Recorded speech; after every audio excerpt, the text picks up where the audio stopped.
Well, as my stat men now that I got two of them work on things, can't believe it's the 19th year of this event. I remember going to my first Big Ten meeting when they voted on it. This and the conference tournament, different things. It seems like forever ago, but in saying that, it's our first challenge game with both teams in the top 5.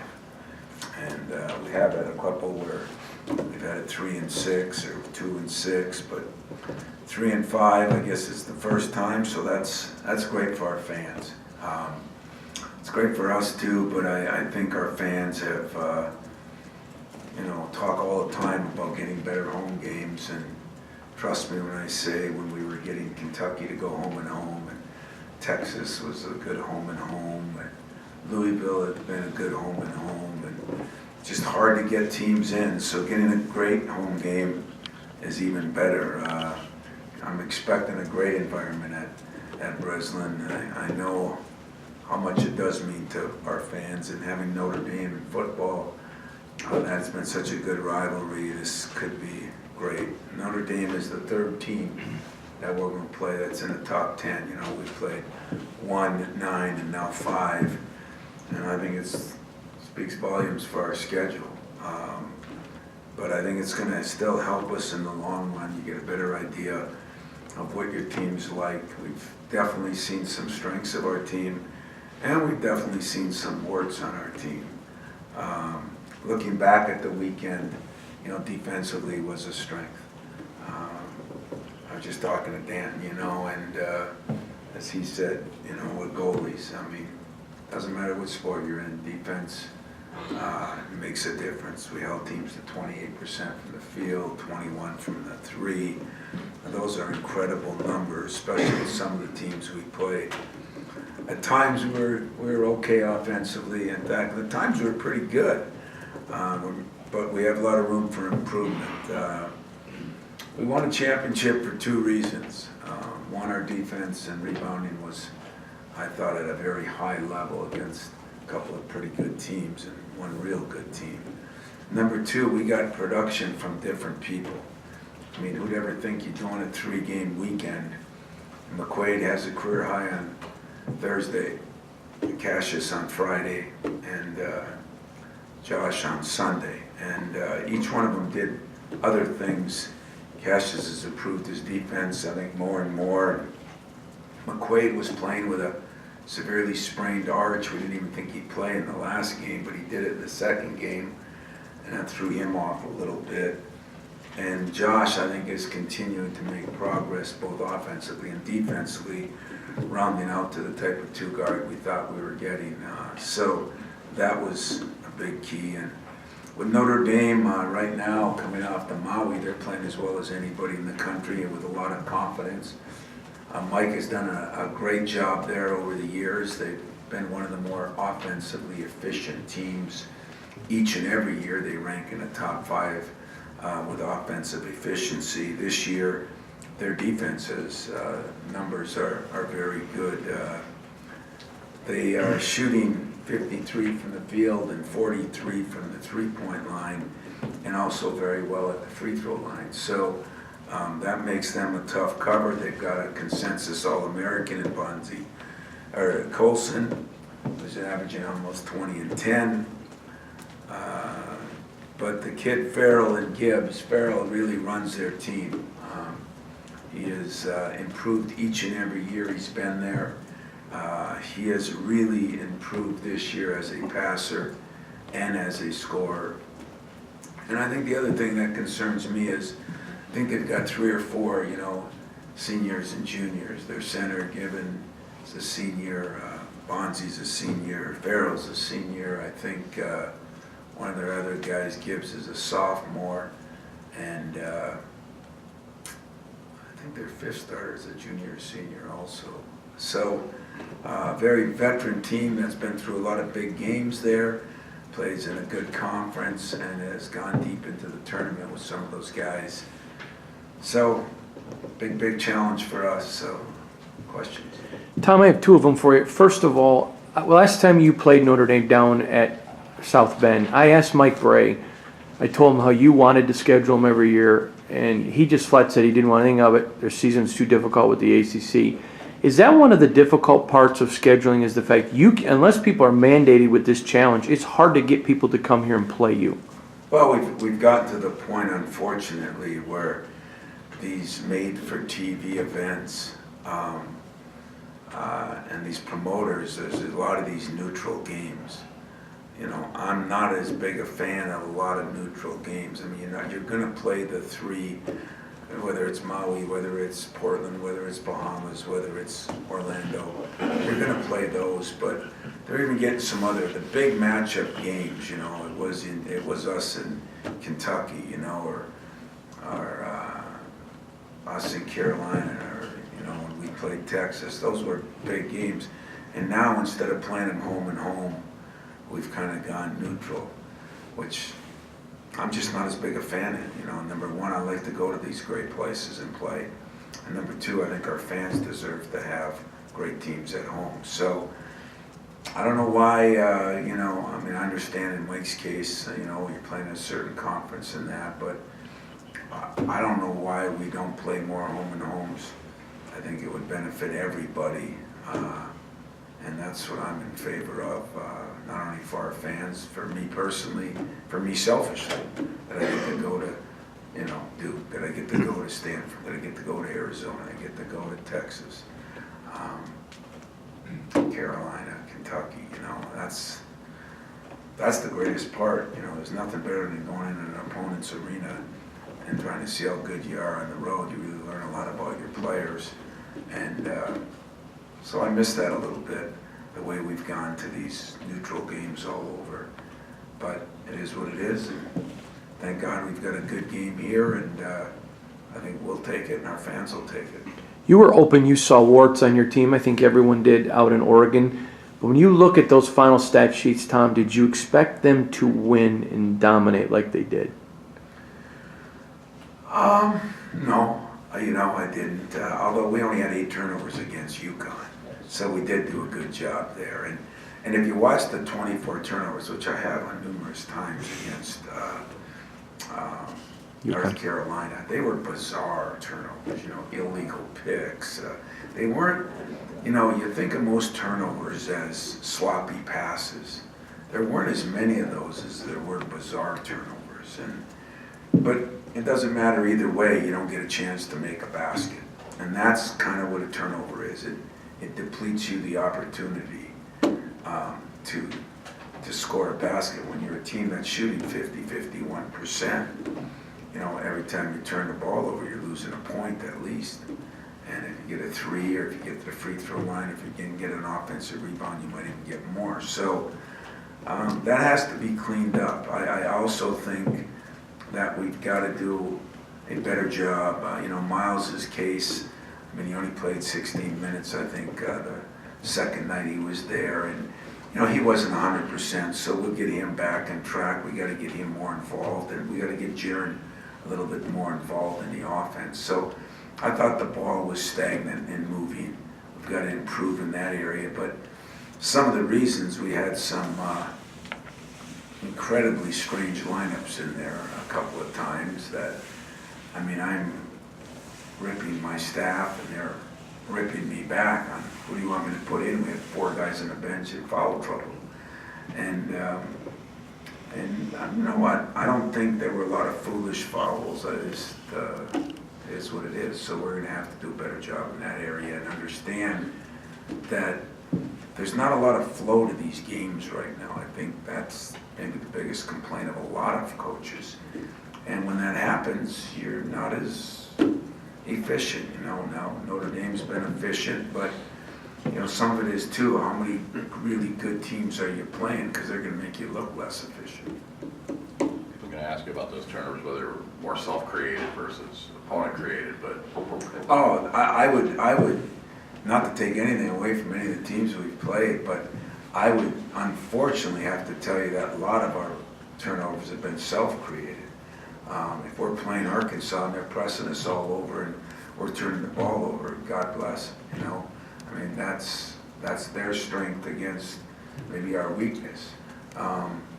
right now, it's not been, I don't take anything away from the teams we've played defensively, but out there, maybe the best defensive team we played was UConn, as far as getting after you, and we had 8 turnovers apiece to the year, so it's more self-inflicted, and that part is concerning, disappointing to me, but I gotta do a better job. I gotta do a better job in practice, and will. And with that, I mean, how much does that defensive rebounding help overcome some of that compared to where it was in that Duke game where you guys were struggling with it a little bit? Yeah, and I think that's the encouraging part. You know, that's what you hope to do in these non-conference games. You hope to play against people you see what mistakes you made and then see how you adjust. And I think since that game, we've played a couple teams that are pretty good rebounding teams. I mean, Carolina was plus 14, I think 13-9 or something, which had a rank in the top 5 in the country. And we out-rebounded them bad. And so we put an emphasis on it, and we got some production out of it. And that's kind of what you hope to do in life. The turnovers, I guess, to make an excuse, are a little harder because you can't just say go cut a guy out and get the rebound. You're playing as the flow of the game goes.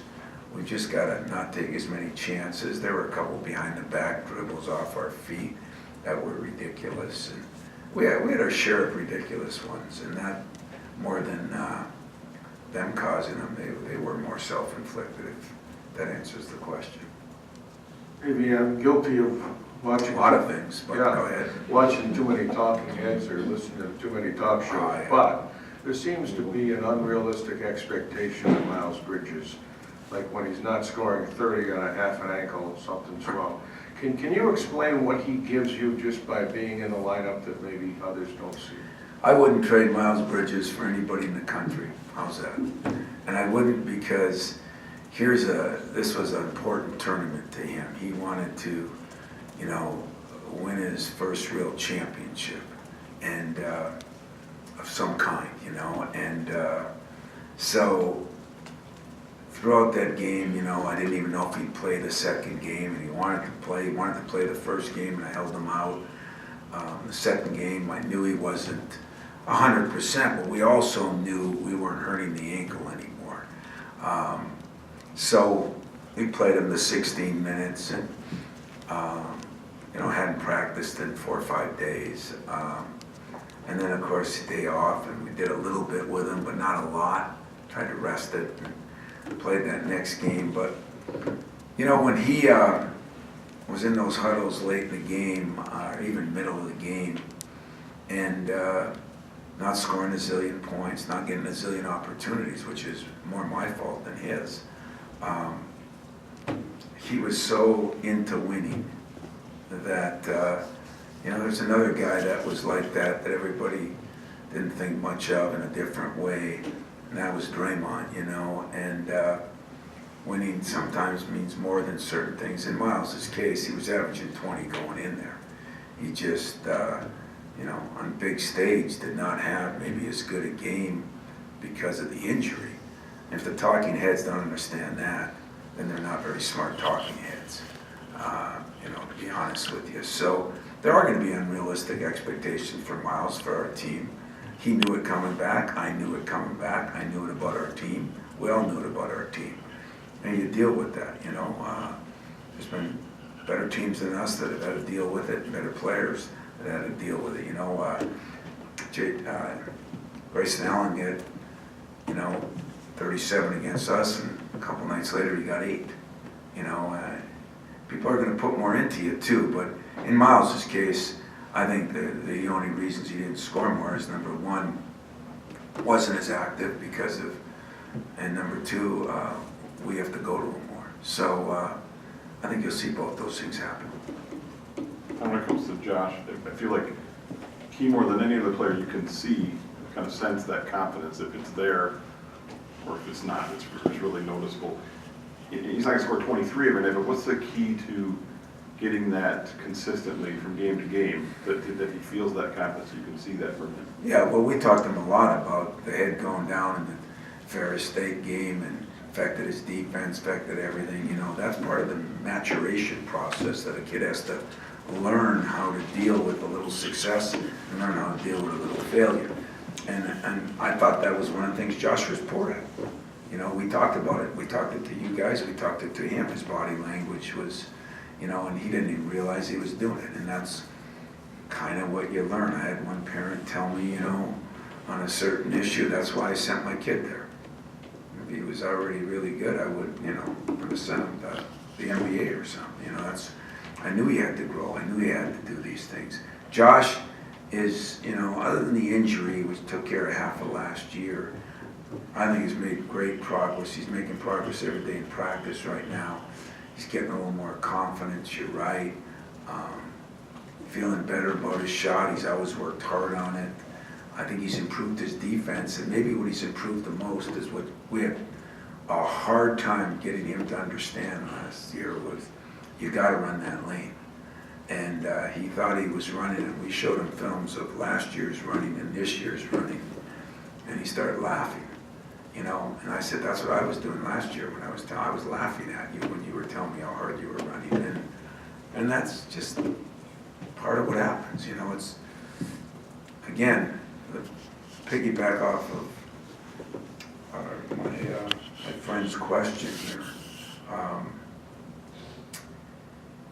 Expectations and all these things are so out of whack right now because of the one and done and the Duke Kentucky phenomenon. And every freshman's supposed to be this, and every sophomore's supposed to be this.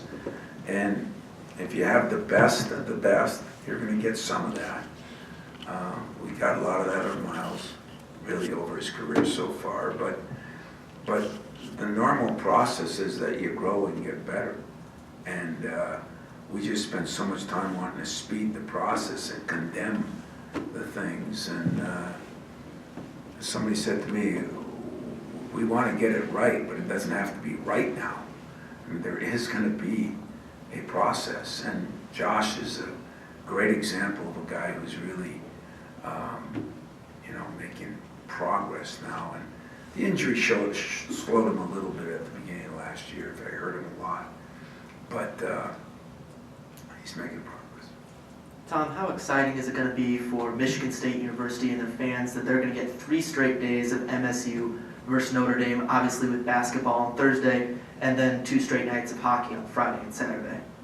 You know, I was just talking to Dan, you know, and really hats off to him. I am a big Michigan State fan, not a big Michigan State basketball fan. I actually came here. And, you know, I told you the story that, you know, there were 4 football assistants, there was Terry Christensen in hockey, and, you know, that ticket in hockey was valuable. You know, times I wanted to sell it because I was a GA making nothing, but I enjoyed the hockey too much to sell my tickets, so I just didn't eat or date anyone because I didn't have any money. Instead, I went to hockey games. But I didn't miss many of those back then because I wasn't allowed on the road. And I went the other night, and it's not there where it was, but you can see that we're starting to make some progress.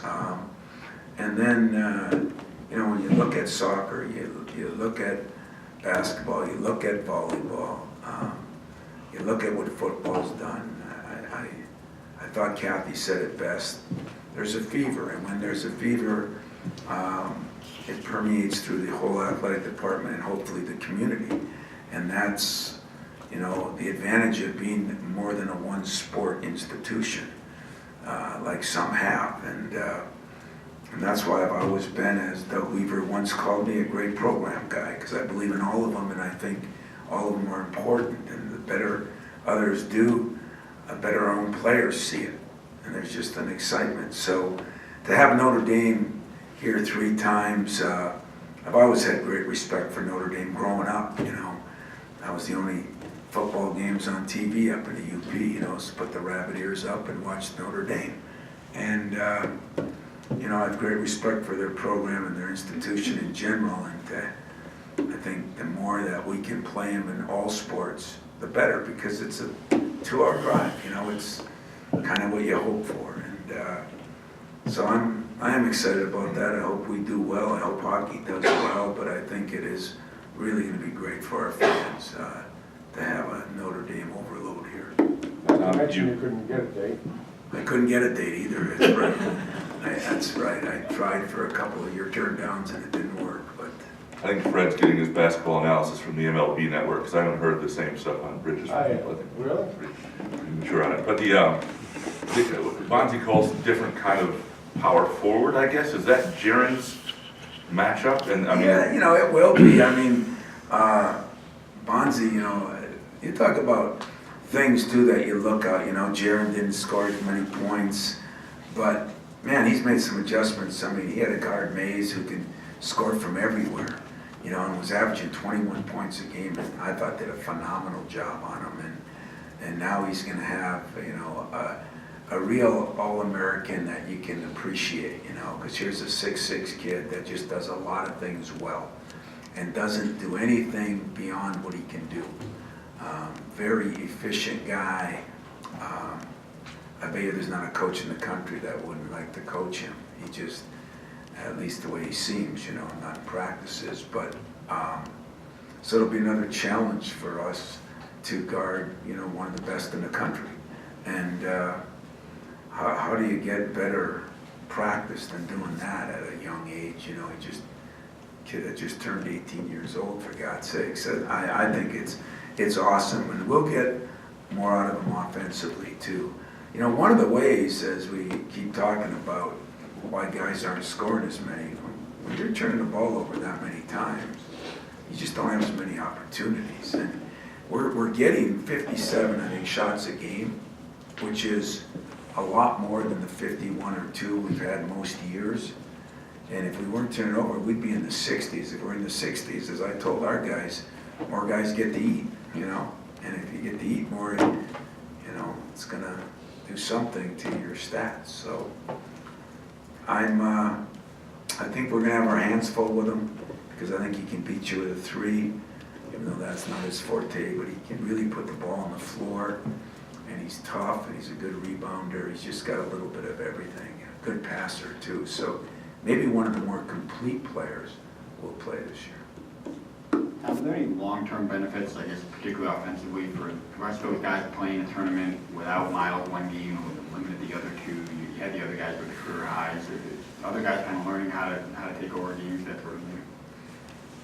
You know, it might be, but I bet you if you ask those guys, and if you'd ask me the question, would I rather learn that? The answer would be no, because I think Miles is unselfish enough that I think if we took care of the ball, they'd all get the same amount of shots, but we'd be more well-rounded, and that's what we got to do now. That's the next step for us. We got to get more consistent and efficient offensively, and if you know, we do that. I guess if I had to pick and choose for the fans, I'd rather be more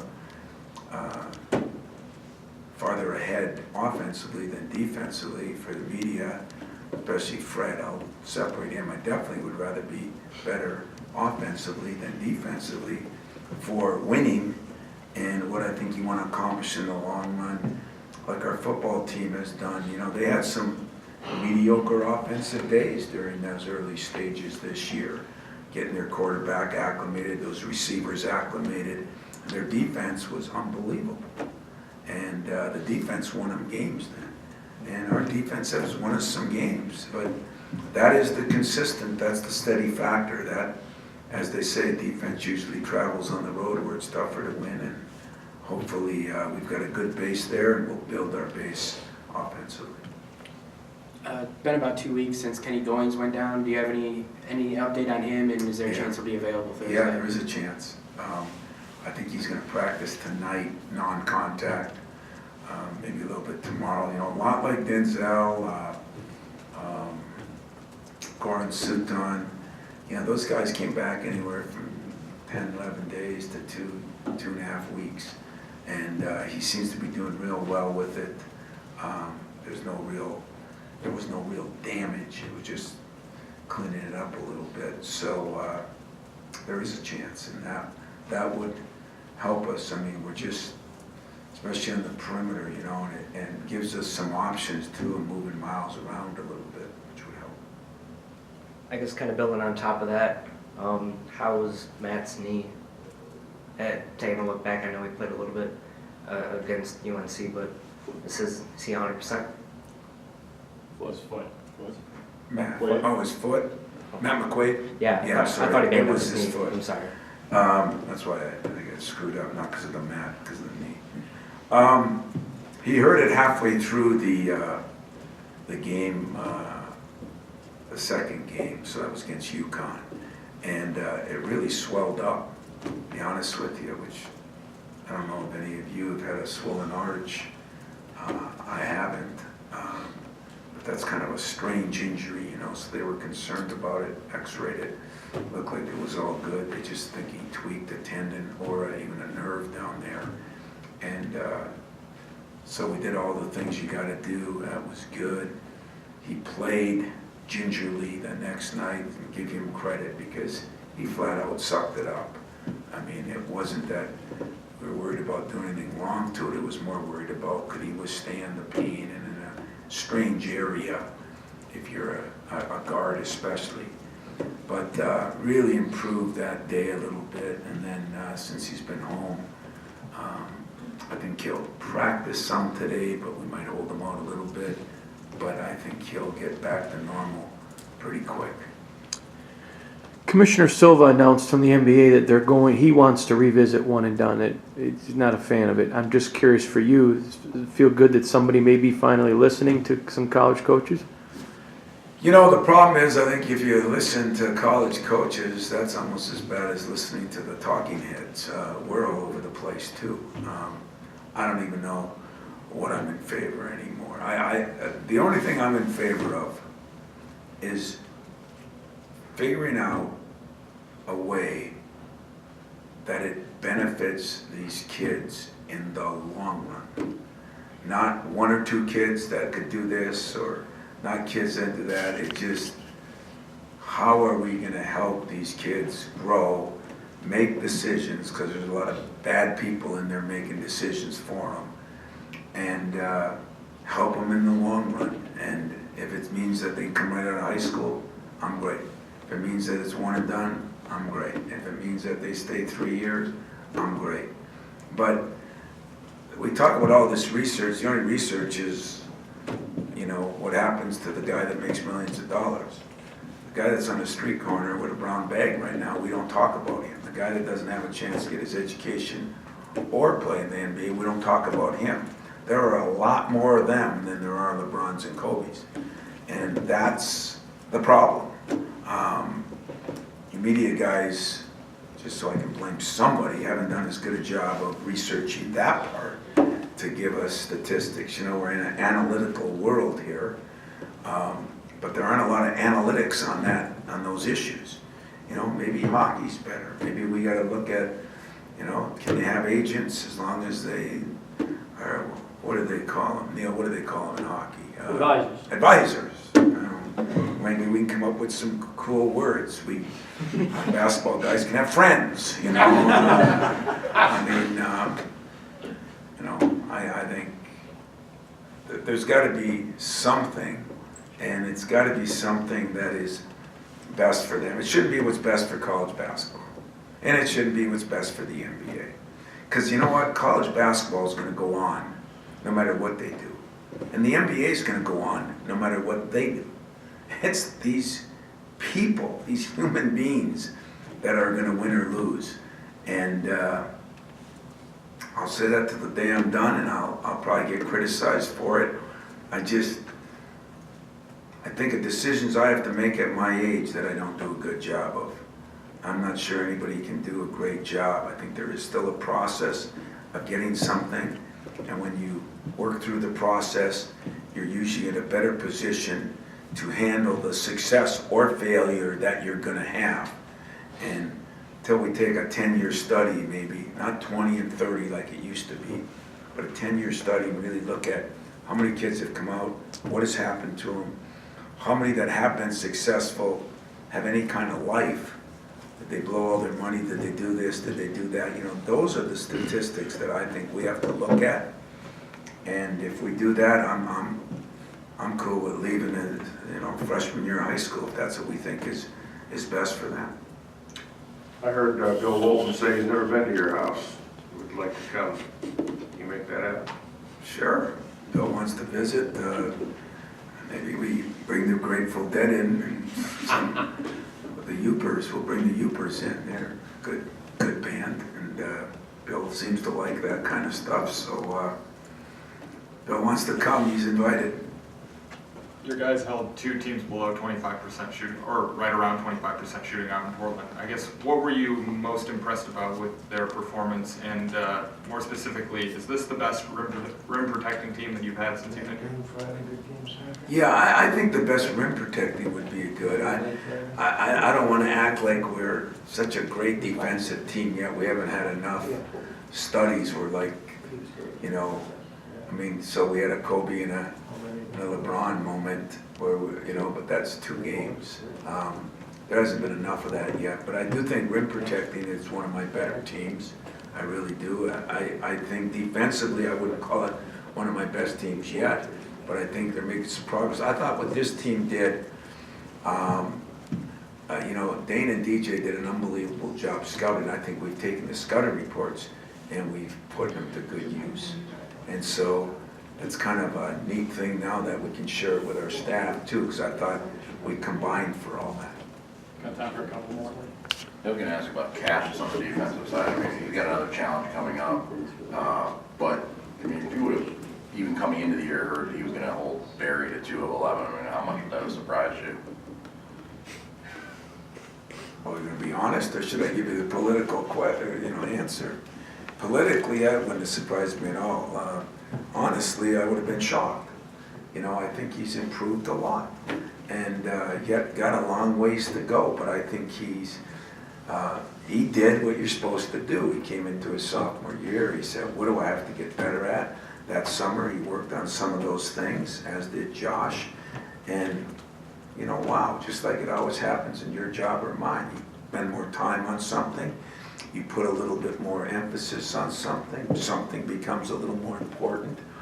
And if you put all those things together, you usually get better. And I have great appreciation for the fact that even the UConn game where he got all his accolades for scoring, he's been better defensively, and that's one of the reasons we're better defensively. So, I think, problem at that position, you got a lot of challenges just about every game. Someone's going to have the good teams are going to have a pretty good point guard. Roy said he didn't want to get screened. He would not let himself get screened. I thought he did a better job of getting over it. Now, I will say this, we have a combination to that. The screener is being guarded too, and Nick Ward was actually getting up somewhat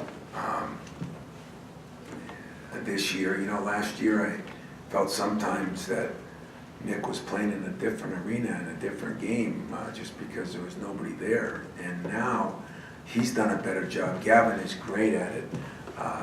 Ben's getting